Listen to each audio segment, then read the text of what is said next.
there. Welcome back to Parenting Autism.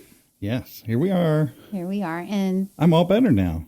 yay, there's no sickness at the Coulter Hotel. I'm at the top of the roller coaster. Whoop, whoop. Yes, we're so happy to have the sickness gone because it came around this last time and it hit me as well for 2 rounds, which was no fun. But we're back now. We're healthy, and we want to give a shout out to everyone who is listening out there. If this is your first time, we want to welcome you, and we hope that you will find some nugget that will be helpful and meaningful to you today, that you'll maybe be entertained as well. And if you've come back, we want to thank you for coming back. We really do appreciate it, and we're really just trying our best here to share our world and what it's like for parenting autism for us. We're 3 years into this and learning more every day. And on talk about learning more, we just got back from Atlanta, Georgia last weekend, where we went to the big TACA convention. First time. How did you feel? One word. Afterwards or before? After. Well, okay. What was your one word before? Excited. And then your one word after? Overwhelmed. I think I we'll would share that one, I think. Yeah, I think before I was curious because I didn't know what it was all going to be about. And afterwards I was mentally exhausted because I felt like maybe I got a degree in neuroscience a little bit. Mm-hmm. That was great. I mean, it really was a great experience, and so glad we went. So thank you for that nudge, because that was definitely your lead on that, and it was good. The the TACA, the Autism Community in Action, that conference was more medically driven, whereas the CARD conference that I attended earlier this year was more behavior, more, how do you say it? More therapies, right? Therapy-based, yes. Yeah. Ways to help your kiddo with therapies and language and school and all that stuff. In TACA, they had definitely some speakers that addressed that as well. Like they have one table for discussion about IEPs, because you mentioned school.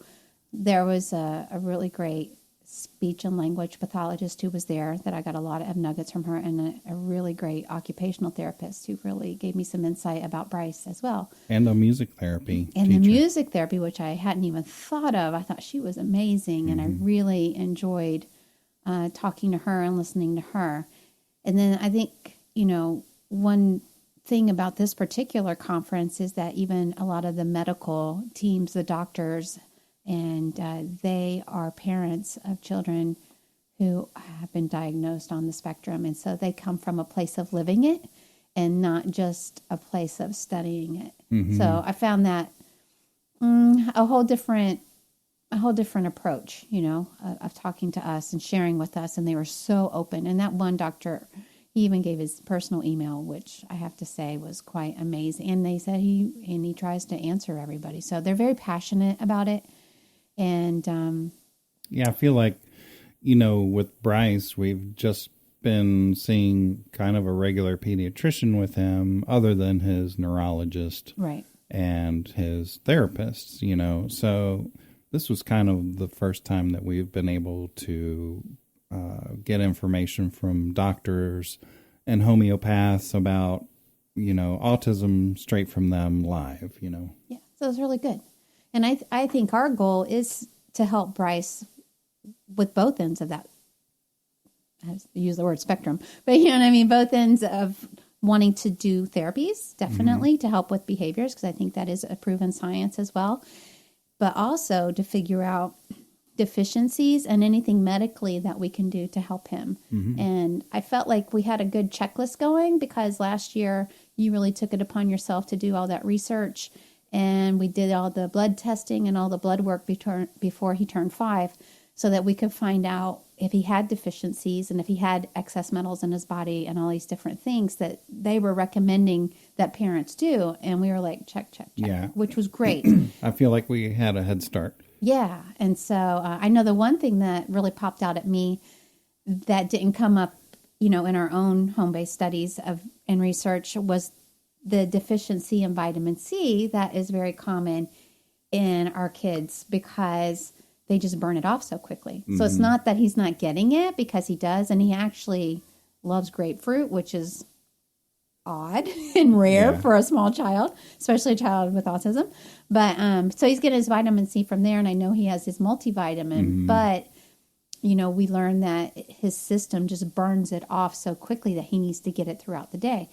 Reason being is that will help his anxiety. Yeah. And when I went to this conference, we had talked about what did we want to get out of it. And my two things was, how do I help him with his anxiety, and how do I help him with his language to develop? Right. And so I felt like that was really something that we could come back and immediately implement and put into his daily routine.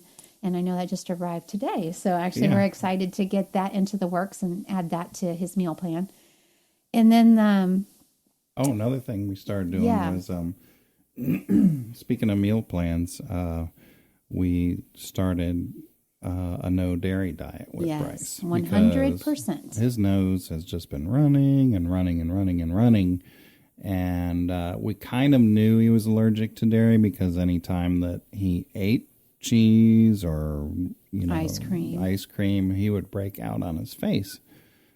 So we knew that was causing inflammation, which is a big no-no for autism. So we decided to just eliminate milk, dairy from his diet. And wow, his nose has dried up. It's in days. Yeah, and his face is cleared, and wow. Yeah, so we're gonna not do anything else drastic diet-wise right now, because I really want to observe him for like a 30-day period and see even how that helps with behaviors. Behaviors in the sense that, is that causing any fog brain for him? Is that going to give him a little more ability?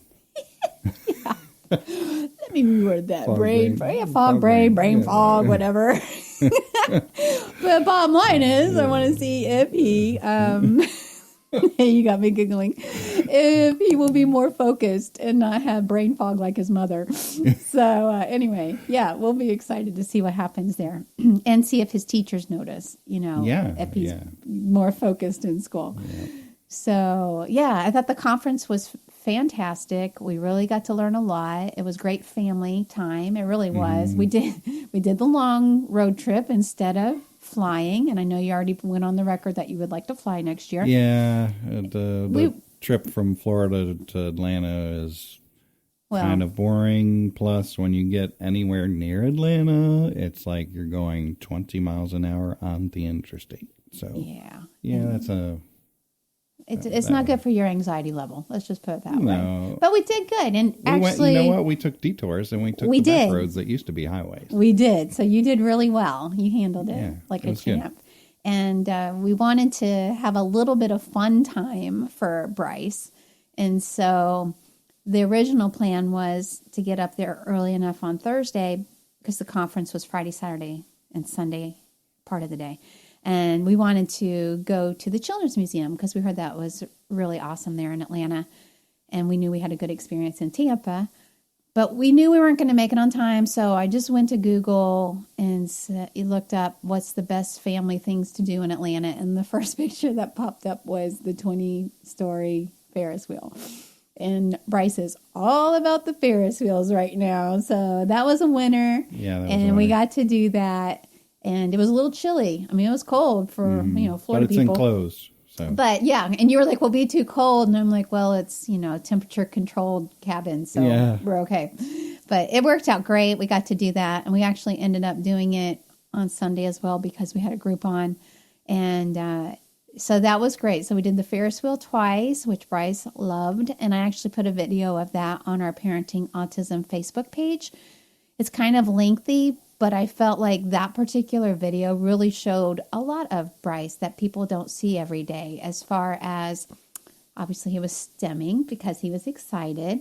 He was talking a lot in that video, but then he would also go into his deep thoughts, and you just see his expression completely change as like he's processing what he's seeing and what's going on. Watching all the parts. And watching all the parts. And, and then it even had on there where he was so happy in the middle of the ride that he came over and gave me a big hug and started doing his yeah, yeah, yeah song, which is the way he tells me that he loves me present time, and I just felt like it showed so much of his little personality and where he's at that was cool to share. And actually there was a lot of feedback on that post, that people got to see him and really our little Bryce. So if anybody wants to see that, you can check it out on the Parenting Autism Facebook page and actually see and hear Bryce. But that was fun. We did go to the Children's Museum, which he did enjoy. He loved the ball machine there. It was kind of like aerodynamic.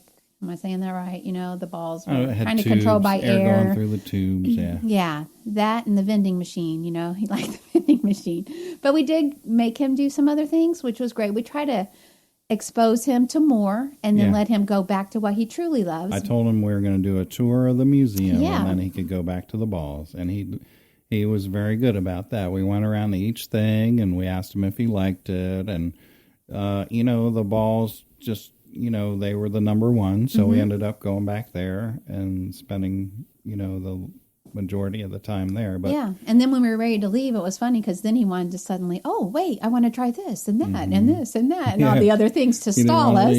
But it was good. It was a great experience. We took our nephew with us.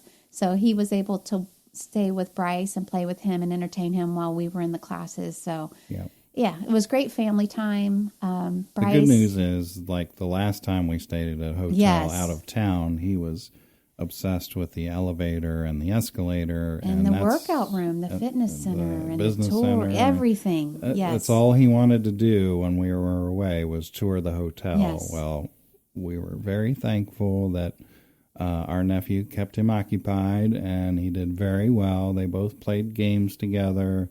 And I think they went to the elevator and they did all the floors. One time each day. And that was it. And he didn't need to see the business center or the fitness center. He didn't even ask for it. So in January was the last time that we were there. So just like in 6 weeks, it was such an amazing difference. So we're very excited about that. It's just seeing that kind of progress is huge because, it's cute when he likes those things, but when he obsesses on them, that's when it's not healthy. So this time it was all healthy. He did so well. And he transitioned well leaving the hotel because that has been an issue in the past. So all in all, this was a fantastic trip and the travels was great. So we're looking forward to our next trip and we hope it goes as well. Yeah, right. Because that's in a few weeks. Yeah, we're going to Nebraska. We are because I have had on my... Sandy's fault. It is. It's my fault. Who goes to Nebraska? I'm sorry, Nebraska. No, sorry if anybody's listening in Nebraska. I'm excited to come to your Warren state. Buffett lives there. Come on. And I'm going to... found a pizza maker. You did? Maker. Hi, buddy. The pizza maker. Say hi. Where's the pizza maker? I don't know. Okay. Do we spell roller coasters? Okay. Let's just go say hi, people. Say hi, everybody. Hi, everybody. Okay. So, yes, I have had on my list of things to do, I wanted to visit 35 states by the time I was 35. And so I did. I started this thing in my mind, I don't know, probably when I was around 30.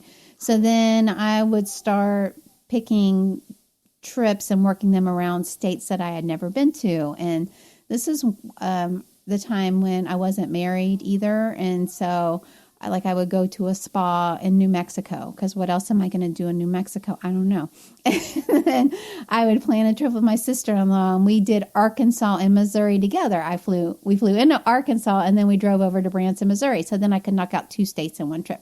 And so I've tried to do that, and I've done the big ones. I actually did Alaska a couple of times, 3 times. And then I did Hawaii with my parents and one of my brothers, which was a really big deal. And I did that right when I was 34, before I turned 35. So and that was state number 35. So I had 35 by 35. And then Chris and I got married when I was 36. And we did a few states together. And he was kind of on board to help me with this mission. But then when we had Bryce, things kind of got stuck. We put the brakes on. I didn't get to very many new states, but last year, and I kind of was like, you know what?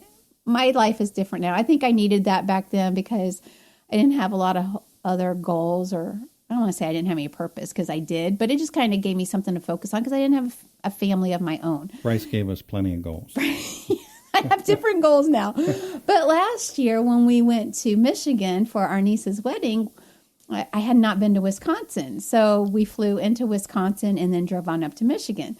So I'm like, oh man, I'm one state closer and I'm only 6 away and I'm going to be 50 in June.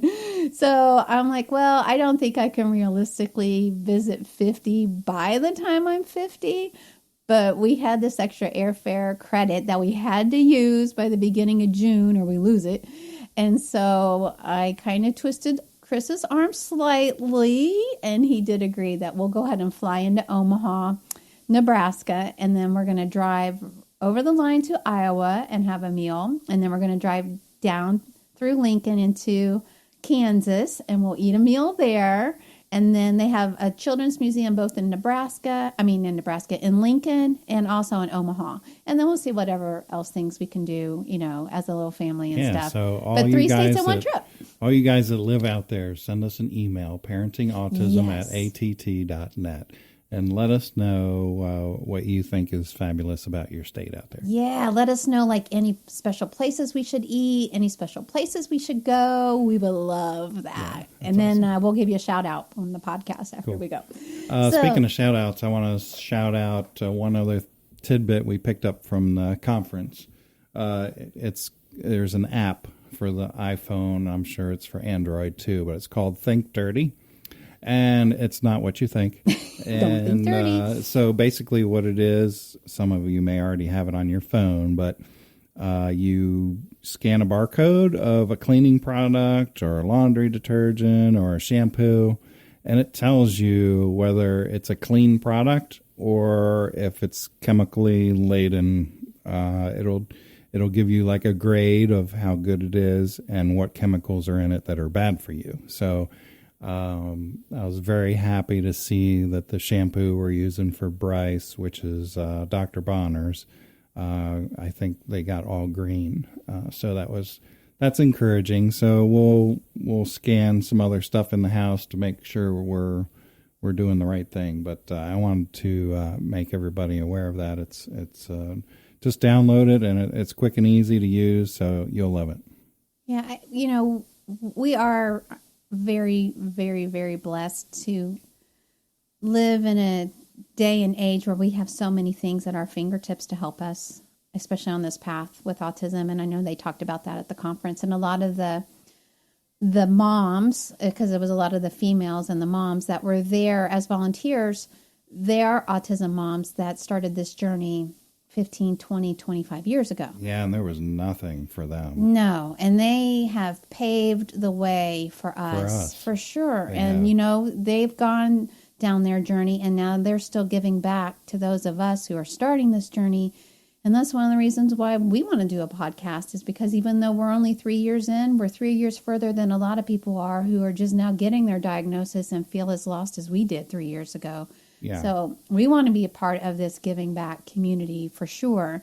And it was really a great experience. Yeah, and, I think one of the things that we learned also at the conference is that our kiddos with autism are susceptible to these environmental toxins that, people weren't years ago. And so, these kids are very sensitive to those types of things. So that's one of the reasons why I got that app and on the phone.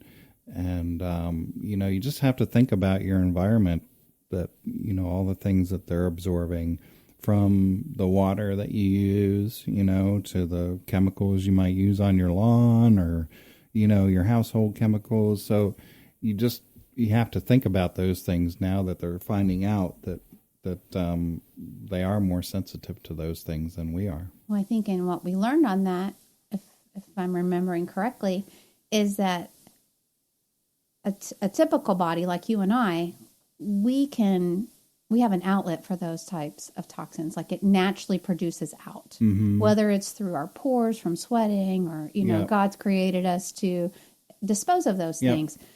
But their minds are wired in a way, their bodies are wired in a way. It's not all neurological. I mean, it's all of it.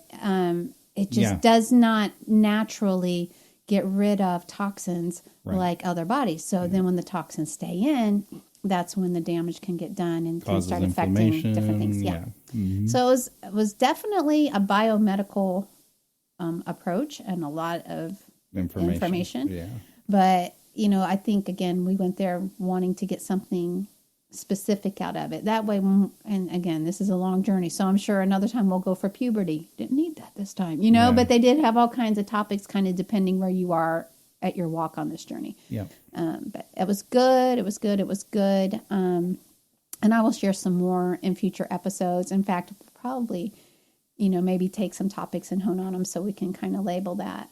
But I know we want to talk about his IEP because we finished that up. Mm-hmm. But I do know at the conference, one more thing that I just wanted to tie in and kind of lead you into what you wanted to share is, there were a lot of the doctors were men as well. They had lady doctors as well, but I noticed that the men, they both said how important it was to take care of your marriage and take care of yourselves. Mm-hmm. Because men and women process the diagnosis differently. And I know that you and I talked on the trip up and said, are you ready to do a podcast about depression? And we said, yeah, and we will. It's going to come up. That we will talk about that in depth, about our experience with that. Yeah, a lot of them talked about going through that phase of depression. It's funny because you and I talked about that on the way up, and thank God we're kind of on that flip side right now. Mm-hmm. But so many families and couples have experienced that because the lady processes it one way and the man processes it another way. And if you can't get on that same page, and taking care of yourself in your mind and your body, and so we've been sharing with you in the past few episodes that we're taking that re-engage class at church, and again, it's not because our marriage is failing or spiraling down. It's just we knew that we needed to have support and just strengthen ourselves in some areas that have become weakened going through this process. So go ahead and talk about that last topic. I'll just chime in on the marriage thing. Is I'm a part of a lot of autism dads groups on Facebook, and I will say a lot of the posts are about marriage or marriage is breaking up. You don't see that topic a lot in the general discussions of other autism groups, but I do see that a lot in the men's group. So they are talking about it. They're trying to get advice from each other. And, the best thing is just to work on it as best as you can and as best as you know how. But right now I'm going to go over our last lesson, which was about forgiveness. And a lot of people have misconceptions about forgiveness and what it is and what it isn't. So first I'll go over what it is not. And they give us 5 things that forgiveness is not. So forgiveness is not forgetting. So just because you forgive does not mean you forget what happened or you're void of the emotion associated with the hurt or the wound, Also, forgiveness is not reconciling. Forgiveness does not suddenly make everything in a relationship better. Forgiveness is instant, but trust will take time to rebuild. Mm-hmm. So just because you forgive, you still have to rebuild the trust. Forgiveness is not condoning. This is the most common misunderstanding of forgiveness. When you forgive somebody, it doesn't mean what they did was right. So just because you forgive them, it doesn't mean whatever they did was right. Tomorrow's going to be April. Yeah. Tomorrow is, yes, it's going to be April on Monday. Yeah. It's going to be April. Okay. Yep. It's going to be April on Monday. Yeah. What isn't it, Debbie? It's not going to be February anymore. It's not going to be March. I think he's looking forward to April because he's going to get another opportunity to ride in the bulldozer with Mr. Toby, and we're also going on vacation in April. So he has a lot of things that he's looking forward to in April, so he can't wait for that. Moving on, forgiveness is not a feeling. So if you wait until you feel like forgiving, you never will, because takes a long time to get that feeling out of your system, if ever. So you just can't go by the feeling. Forgiveness is a choice you make, sometimes in spite of how you feel. Also, forgiveness is not just about the person who hurt you. Forgiveness is more about you than it is about them. Forgiveness primarily benefits you, the one who has been hurt. It really is a gift that you give yourself. So a lot of times in our circles, when we talk about forgiveness, the person who you need to forgive may have already moved on or may not even know that they offended you in some way, and it's not even affecting them. So it's just best to forgive them and move on with yourself, because, like I said, they may not even realize that they need forgiveness. I've had to do that before. Yeah. I mean, like, really, I've had to, if something continued to bother me, I've had to just forgive that person without them asking for forgiveness, because they're not even thinking about it. It's only bothering me. Yeah. And again, I don't even know if they knew that they did something. Yeah. And sometimes they're not even in your life anymore. No, it's just the gift to myself. You just got to let that you know what I mean? Go. Yeah. Yeah, it really, that's how I feel. Like, that's a gift to myself. Mm-hmm. Yeah. So forgiveness at its most basic level is the decision to pardon an offense and give up the right to be repaid. So, forgiveness is for you more so than the other person that needs to be forgiven. Yeah, I think the request, an apology or a request for forgiveness is not required. And that's what I would give out of this message. Yeah. You know what I mean? Mm-hmm. So. Yep. I love you. I love you. So, I mean, Sandy and I, we were fortunate that we don't really have that issue in our relationship for forgiveness. Pop-up. It's like, we don't really do things to each other that require forgiveness. But I urge anybody who's listening to this that if there's, you're probably thinking about that one person right now that you need to forgive, and just forgive them. And sometimes it is hard to move on, but once you forgive them, the weight will be lifted off of your shoulders.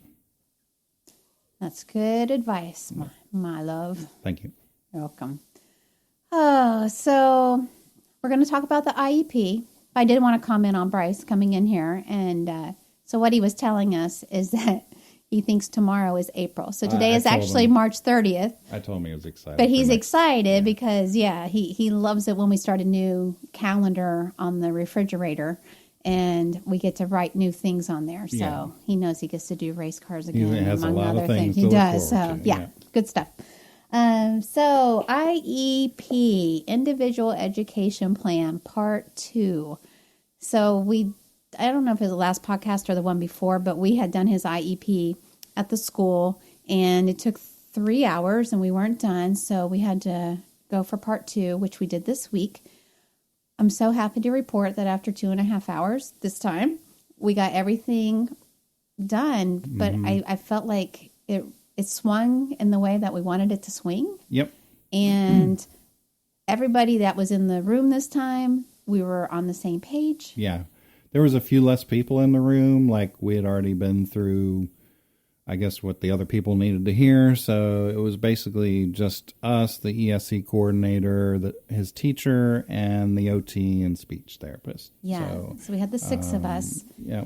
And, we had been talking and praying about this a lot, even before we ever went into the first meeting. And then when we came out of that meeting, and the recommendation when we left was that Bryce go into a contained classroom, ASD unit, which I was trying to figure out all what that meant. And then I came across a podcast that led me to do a little research. And then the LRE, the learning, what was that? Oh, least restrictive environment. Least restrictive environment. Okay. So I was like getting familiar with the LRE. And then I looked up for the state of Florida, because that's where we are.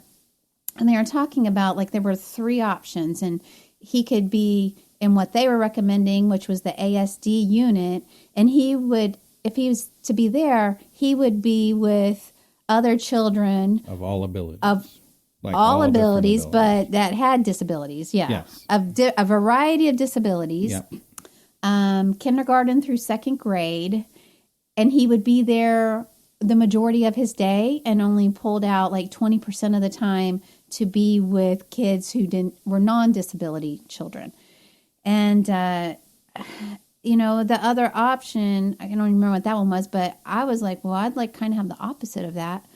And my real goal on this is, I wanted to come in with the message that, do we all agree that Bryce needs to get to the next level of language? We know he has level 1 down pat, but he needs to get to level 2. What's the best environment for him to get there? Mm-hmm. What is the best environment for him to get to that goal? Because if we leave him in a classroom of children who aren't communicating and aren't having conversations, right, he won't have that opportunity to see and mirror that. Yeah, his biggest deficit is language. So we were very concerned about, all the kids being at different levels in the ASD unit. So it's hard to teach each individual kid to be successful, I think. So you want to put him in an environment where he's going to be the most successful. And for Bryce's situation, where he is verbal, he's catching on to language, we felt that we wanted to almost streamline him into kindergarten. Let's give him everything. Let's throw him in there, and hey, if it doesn't work, we'll bring it back. I'd rather start that way than the other way. A swing for the fence. If we don't quite Right. get it, we can always scale it back. Well, no, we tried. And I don't want to set him up for failure, because I think sometimes, if it's what we wanted. But I Right. really went in there with what is best for Bryce. And I think everybody else was on board that They were. that this is the best choice And for his him. kindergarten teacher who knows him, not kindergarten, his Pre-K. pre-K teacher, I love her. She used to be a kindergarten teacher, so she kind of knows what is ahead of him. And she's even prepping him now She for things is. that are coming. And she knows where his areas of weakness are. And she said she agrees with us that he is ready to go into general education with support. And we're like, Right. well, that's what we're asking And for. they didn't say anything about support. We asked for support before in the prior meeting. We said, can we do gen ed with a one-on-one? And they're like, oh, no. Or looked at me like I had 8 heads or something. And I'm like, oh, okay, all right. Because, it's very hush-hush about what accommodations are available, because there is no list, you just, unfortunately, it's about money. Your kid is disabled.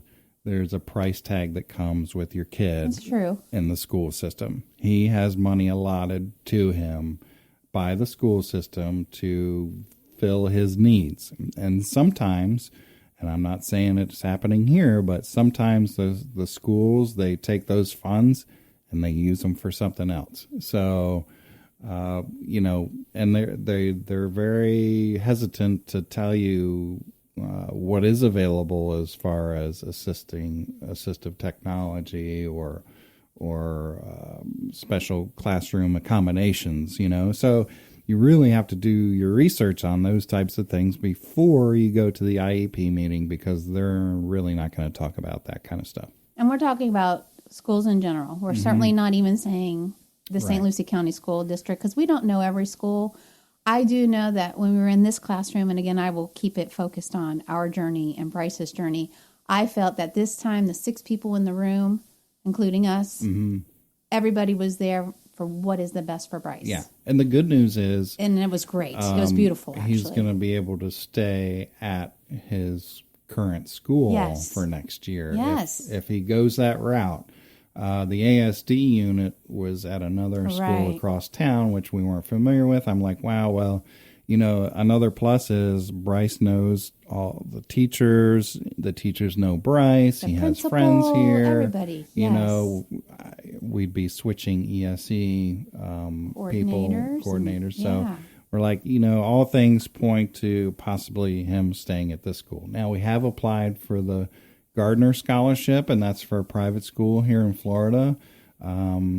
So we're waiting to see if that comes through. And a private school is an option with a small classroom size, but we'll cross that bridge when we get there. Yeah, I just have to say that I couldn't be I don't think I could be more pleased than how the meeting went. And that's a huge answer to prayer. I walked out of there with peace. I walked out of there feeling joyful because I just felt their love for him, their compassion for our situation, and that they really were on board, not just what was best for the school, but they used all their knowledge. And, some of the stuff, we knew what we wanted, but we didn't know how to put it into words and communicate that. And then they would say it back to us. We'd be like, no, not that. Oh, yes, that's what we want. Okay, then that's the plan that we'll go with. And because they have their own terminology, their own acronyms. And their own recommendations. Yeah. They really did. Yeah. But I think because we went in knowing what we want, and we put a lot of prayer behind this, but I just felt like it just seemed like the minds had shifted enough that they were like, yes, he can do this. Plus, he's doing well in his afternoon VPK class with typical kids, you know, neurotypical kids. So, and the teacher, we're blessed in the fact that the teacher there has a son who's on the spectrum. So she kind of knows how to handle Bryce. And, even if she didn't have a son on the spectrum, I still think that Bryce would have been successful there, I think so too, and it does depend on the teacher. Whether she just went along with the game plan of Bryce works well with a reward system, so she was willing to do the tokens and the rewards, and now he doesn't even need his green card anymore, which is a big celebration because we just took that off the table in the past week. But he doesn't need these extra incentives to get him to behave. He now naturally behaves. Yeah. So that's your your extinguished behavior philosophy. Yes. Extinction. What did I say? Fire extinguisher. I need a new vocabulary today. Brain fog. I'll use flashcards. Thank you. I need that. Oh my goodness. Anyway, it's good stuff. Yeah. So we finished up the IEP, and so are we done with that part? Yeah. Do you want to tell them the story about your purse? Sure. Not, but go ahead. No, it's good. No, go ahead. You want to tell it? Okay, I will tell the story about my purse. And after you've heard me messing up my words here, y'all really are going to be concerned about me having dementia. But oh, no. Anyway, so we were in Atlanta, and our hotel where we were having the conference and staying was across the street from a mall and a Chick-fil-A, and it was nice. So after the morning classes, actually we had a break in the morning. We'd go get the boys into their showers, we get Bryce ready, and then we'd make sure that our nephew got ready, and then they knew we'd go to lunch when we came back.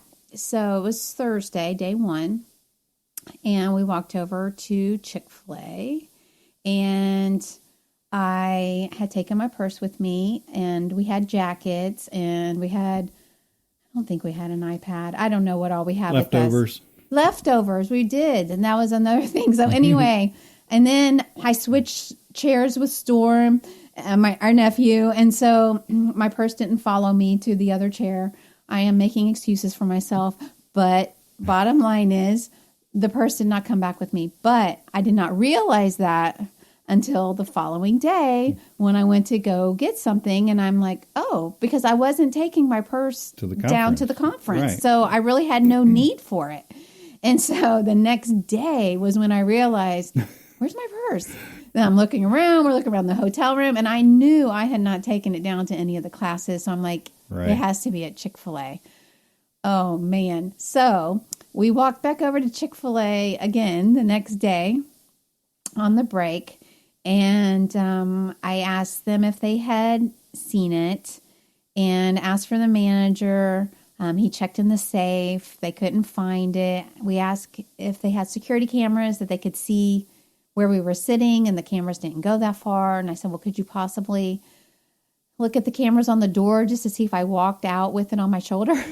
I'll tell you what I was wearing. I mean, I was feeling a little desperate, but I didn't know what to do.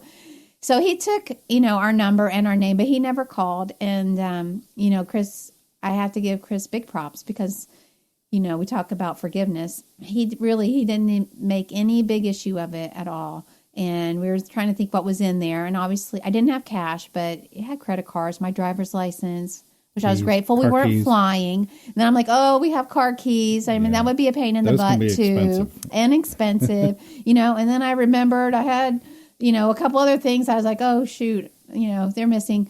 But I said, let's not cancel the cards unless we start seeing fraudulent activity. And I have an app on my phone that I monitor all of my accounts, which is not a bad idea if you guys want to do the Mint app. But anyway, so I was thinking about it that night, and I was staying calm because honestly, what else could I do? We did pretty much all we could do, except I thought, you know what? There has been no fraudulent activity yet. So that's a good sign. Maybe we'll just call them again tomorrow. No, we said we were going to pray about it. Well, I hadn't prayed yet. And then the next day you stopped and you prayed, Yeah. and you took my hand and you're like, Lord, let's just pray. And let's pray for the person who may have Sandy's purse and that they'll give it back. Or They'll if be it's convicted there, and and bring if it it's back. there, that the manager or an employee will find it, and that when we go back, they will have it for us, And then we went on to our class, and then Holly Robinson Pete was there to speak, which I really wanted to see. And so Chris had gone back up to the room for something, and he called, and they said, yes, can you tell us what it looks like? And she said she had it. So he sent me a text saying, they have your purse. And I was so grateful and happy, and there wasn't a thing missing. And maybe they just couldn't find it before, but I felt like it was a test and that we passed with flying colors. Yeah. Because not only did we stay calm, we didn't get upset with each other. I didn't beat myself up too badly, which I can have a tendency to do. And you certainly were extremely gracious, and I thanked you for that because I appreciated that. Yeah, I mean, I think I was ready to call and cancel them, even though there wasn't any activity, because Chick-fil-A said that they didn't have it. And then I thought, well, before we do that, there still hasn't been any activity, which tells me either the person that took the purse is not a professional, because usually when they steal your credit card, they go to town. Mm-hmm. Or it's somewhere else in the restaurant and it just got crossed between people and it never made it to the safe the first day. So I'm like, well, you know what? Let me just call over there while Sandy's down there. I've got a few minutes. Let me just call back over there and see. And she told me right away that they had it. I was like, yes, Yay! Praise the Lord. So we walked over for was- lunch and we got it yeah, that day. So yeah, that was yay, a happy ending. Yeah. Yes. So on that happy ending note, I think we can probably wrap up this podcast. I think so. I mean, just one thing, if there's one thing you do today, it's leave us a review on iTunes. Please, please, please. We just want one more. So if you're the one that's on the fence right there, getting ready to leave it, Here's a nudge. just get over the fence and give us a review. We will be so happy. And plus, we'll read it next time. Yeah, and it's going to help people find us. And I really feel like we started, I launched it softly last year and I really didn't make a big thing of it. And then we had so much sickness going on and yada, yada. But we're ready now. It's kind of like we're ready to take this on and we want to see this grow and we want people to find this and we want to be out there to help people. Yeah. And you can help me help you. Yeah, Exactly. Jerry McGuire. People are But, finding us, yeah. but we want more people to find us. Yeah. So, I mean, our reviews aren't even showing up yet because it says we don't have enough. So that one person out there, I know it's you. So do it. All right. And again, anybody that lives in the Nebraska, Kansas, or Iowa area, if you want to email us any tips about dining while we're there. Yeah, we're going to be talking about your state. Or places to visit, then you can email us. You can find us on our Facebook page at Parenting Autism, or you can email us at parentingautism@att.net. And we hope you have a fabulous day, and we'll tune in again soon. Signing off. Ciao.